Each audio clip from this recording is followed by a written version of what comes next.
Return of the ancient emperor का इस episode का स्टार्ट हमारे मेन कैरेक्टर्स होते हैं जो कुछ चीजों को देख रहा होता है। तभी वहाँ पर कमांडर आता है और कहता है, महाराज उस ओल्ड यूज के अकॉर्डिंग उसको जितने भी टास्क मिलते थे वो लू डारेन नामक एक पर्सन से मिलते थे और वही रिस्पॉन्सिबल था मैसेज को यहाँ से वहाँ ले जाने के लिए। मेन कैरेक्टर कहते, तो क्या तुम्हें उस पर्सन के बारे में कुछ पता चला? कमांडर कहता है, ना डूरन एक वेरी सीक्रेटिव बंदा है, खुफिया बंदा है, हमें उसके बारे में ज्यादा नहीं पता, हमें सिर्फ इतना पता है कि वह हमारे इस पैलेस का एक मेंबर है और उसमें के अंदर से एक अनोखी सुगंध आती है। और मैं कहते क्या एक अनोखी सुगंध?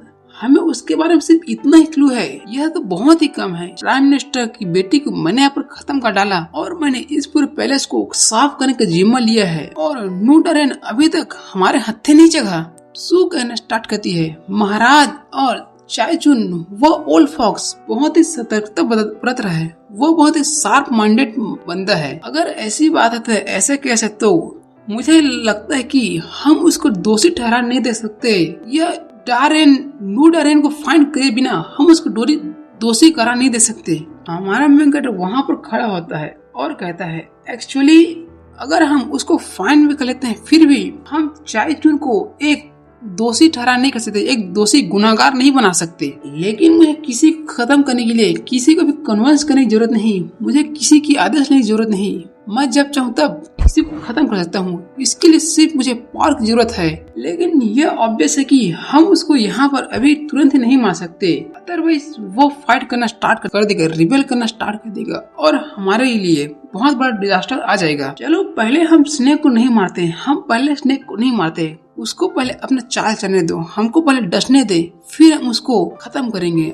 और पहले नू डारेन को तुम सभी लोग पकड़ो। वो कहती है, हाँ महाराज। और कमांडर कहता है, सियांग चाओ चुन को हमारे बारे में न्यूज बहुत जल्दी ही मिल जाती है, उसको बहुत जल्दी पता चलेगा कि मैं उसकी डॉटर को खत्म करने वाला हूँ, इसलिए मुझे शक कि हमारे पैलेस में उसका कोई न कोई बंदा छुपा हुआ है। तो जा सभी गार्ड को लेकर और पहचान की वह कौन है, कोई भी हो, तुरंत अगर तुझे मिल गया तो उस चांचू के बंदे को बिना मर्सी के तुरंत खत्म कर देना। वो कहता है, समझ गया महाराज। और सोचता है, साला तूने चैलेंज किया है महाराज की अथॉरिटी को और ओपनली डे लाइट में मुझे ऑफेंड करने की जरूरत की है, तू मेरी बात को नहीं मानता साला चाय चुन, तुझे यहाँ पर मेरी बात मानना पड़ेगा, तुझे मैं सबक सिखा करूंगा, तुझे मेरे रूल को फॉलो करना ही पड़ेगा। और अपनी वाइफ कहता है, ओह सू बहुत रात हो चुकी है, बहुत रात हो चुकी है, तुम जाओ और सोने की प्रिपेयर करो और जाकर सो जाओ। मैं एक्सपेक्ट करता हूँ, मेरा अनुमान है कि वह ओल्ड फॉक्स कल सुबह की मीटिंग में ही चाल चलेगा, अपना फर्स्ट मूव करेगा, इसलिए जाओ तुम सो जाओ। और इसका क्या ख्याल है कि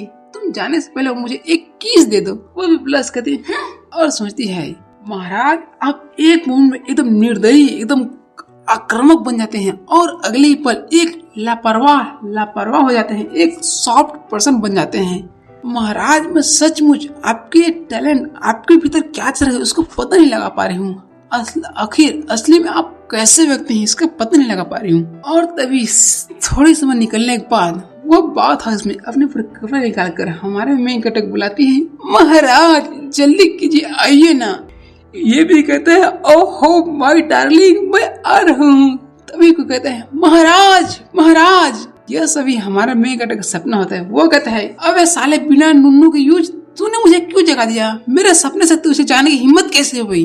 वो यूज कहता है, महाराज सुबह हो गई है और सभी सिविल और मिलिट्री के ऑफिसर कोर्ट में आ चुके हैं और वो सभी आपकी प्रतीक्षा कर रहे हैं। वे गोल्डन हॉल में एकत्र हो चुके हैं और महाराज के आने की प्रतीक्षा कर रहे हैं, वेट कर रहे हैं महाराज का। ये उठता है और कहता है, क्या चाहे तुम भी यहाँ पर आया है? वो सिक होने का प्रिटेंड नहीं कर रहा है, बीमार होने का प्रिटेंड नहीं कर रहा है। ये यूज कहता है, नहीं महाराज नहीं, आप जल्दी उठ जाइए, मैं आपको तैयार करता हूँ, मतलब आपके ड्रेस पहने मदद कर देता हूँ। ये फिर लेट जाता है और कहता है, नहीं, जल्दी की कोई बात नहीं, तुम चिंता मत करो, उस ओल्ड फॉक्स को वेट करने दो, उस चाय चुन को वेट करने दो, तुम पहले जो हॉल में, मैं बाद में आता हूँ। वो यूज भी कहता है, ठीक है महाराज। और यहाँ गोल्डन हॉल में कोई कहता है, कितना साले कितने इंतजार करे। तो यूज क्या तूने अपने महाराज को बताया नहीं कि हम उससे मिलना चाहते हैं? क्या तूने बताया नहीं, उसको अवगत नहीं कराया कि हम यहाँ पर आ चुके हैं? तू बोल साले, कुछ बोल, हम उसकी रिपोर्ट दे।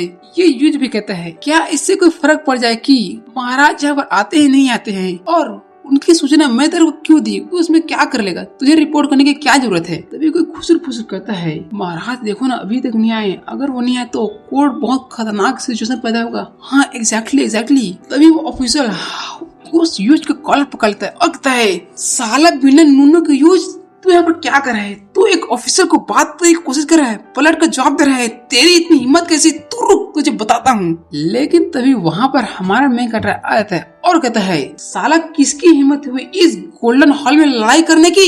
यूज कहता है, हमारे महाराज आ गए, और उस ऑफिसर की वहीं पर फट जाती है। ये कहता है, साला तू यहाँ पर क्यों खड़ा है? उसको मारने के लिए? तू बस उसके चेहरे पर मार के दिखा, उसके बाद देखता हूँ उसके बाद तेरा क्या होगा। जिज भी कहता है, मार साले, मार के दिखाना। वो ऑफिसर तू, ये अपने सिंहासन में बैठता और कहता है, वाट क्या तू डर गया? उसको मारने से, हिट करने से डर गया? वो बंदा भी नीचे बैठता है और कहता है, महाराज मुझे पता है कि मैं गलत हूँ, मुझे पनिश कीजिए महाराज, मुझे पनिश कीजिए। महाराज कहते हैं, हो मुझे पता चल गया, मुझे याद आ गया, तू काउंसलर चाई चुन का एक डिसाइपल है चाई चुन, तू इसके बारे में क्या कहना चाहेगा? वो चाई चुन कहता है, महाराज इसने यहाँ पर एक बहुत बड़ा क्राइम कमिट किया है, इसलिए इसको नेचुरली पनिशमेंट तो मिलना चाहिए। जैसे हमारे महाराज वो जो चाहे वो कर सकते हैं, लेकिन कल सुबह यस्टरडे मुझे इस ओल्ड मिनिस्टर को एक नोटिस रिसीव हुआ। बारबेरियन खान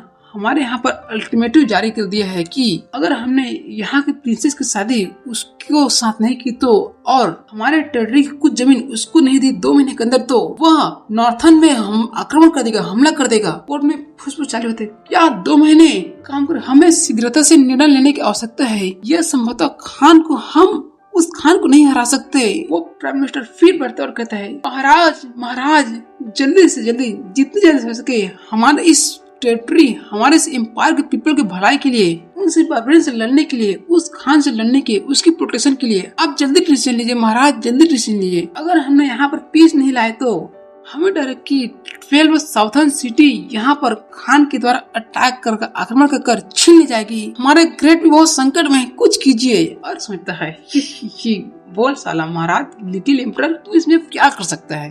तभी हमारा मेन कैरेक्टर खड़ा होता और कहता है, सालों गद्दार, लड़कियों के बदले अपनी पीस लेना, तुम लड़कियों को ट्रेड कर रहे हो, एक वस्तु समझ रहे हो क्या? तुम साले अभी तक इंसान भी हो? तुम्हारे अंदर हिम्मत कैसे हुई मौत का डर लाने की? तुम सभी लोग साले मौत से डरते हो और अपनी जान बचाने के लिए एकदम सेल्फिशनेस पर चुके की अपनी माँ बेटी को भी बेच डालोगे। सालों कमीनों, तो अपने अंदर झांक देखो, तुम्हारी हिम्मत कैसे हुई अपने पीपल पर गिव अप करने की? प्राइम मिनिस्टर कहता है, तो महाराज यह आपके कहने का मतलब क्या है कि हम क्या करें? आपके कहने का मतलब है तो हम शांति नहीं मनाएंगे और उस क्षेत्र को उसे नहीं सौंपेंगे। तो कृपया महाराज, अगर आप ऐसा नहीं करना चाहते तो यहाँ पर कुछ सोल्यूशन लेकर आइए। हमारे महाराज यहाँ पर कोई जल्द से सोल्यूशन लेकर आइए और हमें इस बहुत बड़े संकट से निकालिए। वहाँ के ऑफिसर कहने लगते हैं, हाँ काउंसलर चाय एकदम राइट है, वो सही करे हैं। हमारा मेकर समझता है, साला बुढ़ा कुत्ता, तू बस इसी का इंतजार करता है यह सब कहने की। हमारा मेन कैरेक्टर एकदम कॉन्फिडेंस से कहता है,